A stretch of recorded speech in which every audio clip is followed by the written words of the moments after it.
Hello everyone, I'm Jeffrey Turner, aka Mega Jetty 1, and today's scoop is, will Rogue actually be in Captain Marvel 2? This article comes straight from CheatSheet.com. Will Anna Paquin reprise X-Men's Rogue in Captain Marvel 2? Which X-Men characters will join the Marvel Cinematic Universe first? Is it true that Doctor Strange will begin to assemble the Illuminati in the Multiverse of Madness, calling upon Reed Richards, aka Mr. Fantastic, and Professor Xavier as pivotal members? Will the Hulk and Wolverine really face off in an epic installment, as Mark Ruffalo reportedly desires? Or will Rogue, a mutant whose origin story previously received the short end of the stick, join the superhero soiree in Captain Marvel 2? Based on insider reports concerning Rogue's possible appearance in Captain Marvel 2, as well as recent events surrounding Kevin Feige and the actors behind former Fox Mutants, seeing Anna Paquin take on Rogue once more might not be too implausible. Let's break it down. Rogue will allegedly join Captain Marvel 2 as an adversary. According to insiders, the first X-Men character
come to the meat of this discussion, what I think that should be done with the story of Captain Marvel 2 if indeed Anna Paquin will reprise her role as Rogue in the film.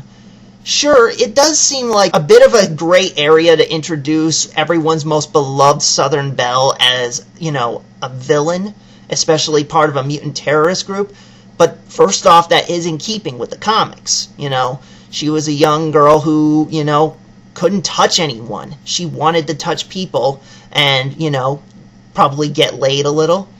But the thing is, that's the tragedy of her character, is that the inability to touch closed her off from people around her, and then you had a terrorist leader, get close to her and try to worm her into being on their side. And sure, maybe Rogue did not entirely feel comfortable being, associated with a terrorist group, but she was part of that group for a time. And then, of course, the fateful day came where she came across Miss Marvel's Carol Danvers. Now, obviously, they never introduced Carol as, Miss Marvel, unfortunately, which is what they should have done, but they completely screwed that up.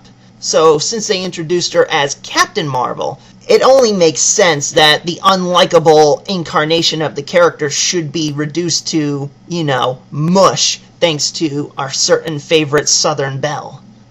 And so with that said, I think the best way to go about Captain Marvel 2 would be to have Captain Marvel thinking she's all that because she's a hero and she helped destroy Thanos and the Infinity Gauntlet, and therefore, all of a sudden comes this new terrorist group that requires her to deal with it.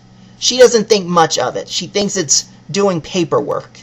But then, Of course, you have this sympathetic antagonist in the form of Rogue. She's part of this group that's doing bad things, but she doesn't exactly like what she's doing, but she likes to think that it is for a good cause.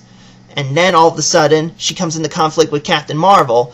Marvel is full of herself, and then all of a sudden, Rogue ends up touching her skin-to-skin contact, and thus absorbs her, like in the original comics.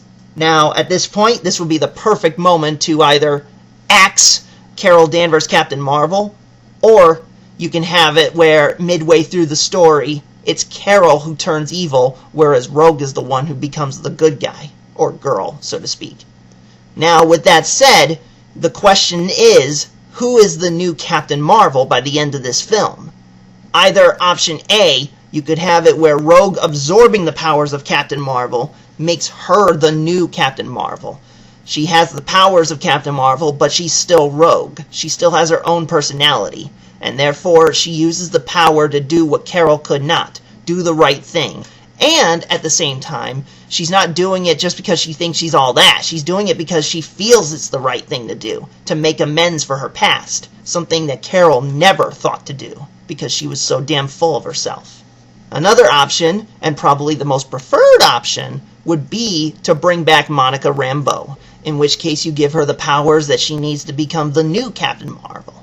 Maybe even still, you can have her go after Rogue, the two of them fight for a bit, and then either Monica opens Rogue's eyes to what the terrorist group is really like, and then it's the two of them fighting the terrorist group, or, to make the story more interesting, when Carol Danvers comes back all angry and vengeful for what Rogue did to her, Monica and Rogue have to team up and go against their former friend and adversary. Therefore, Carol, who had seemingly started off as a hero, becomes the villain, and therefore Rogue and Monica are the heroes by the end of the film. That's how I would have Captain Marvel 2 go. And whether or not it is that way, it's still up in the air, but personally that's what I would like to see. It would definitely harken back to both the animated X-Men episode that featured Rogue's origin and how she dealt with Carol Danvers. Now, either you could have it end where Carol is a little more sympathetic at the end, like in the X-Men animated series, or because of the way Brie Larson has, made the character unlikable, you could have it where the character just, is so uncaring that by the end, nobody's really upset that she gets killed off. Another thing the whole bringing Rogue over to the MCU in a Captain Marvel film will do is that it'll also give us the chance to see what we originally had been denied in the Fox films. We get to see the MCU version of Rogue in her 90s outfit doing what she did in the 90s, flying around with super strength. Something that we had not seen probably since the 90s, and it'll be great to see it again since the Fox films had denied us that. And you can bet on that.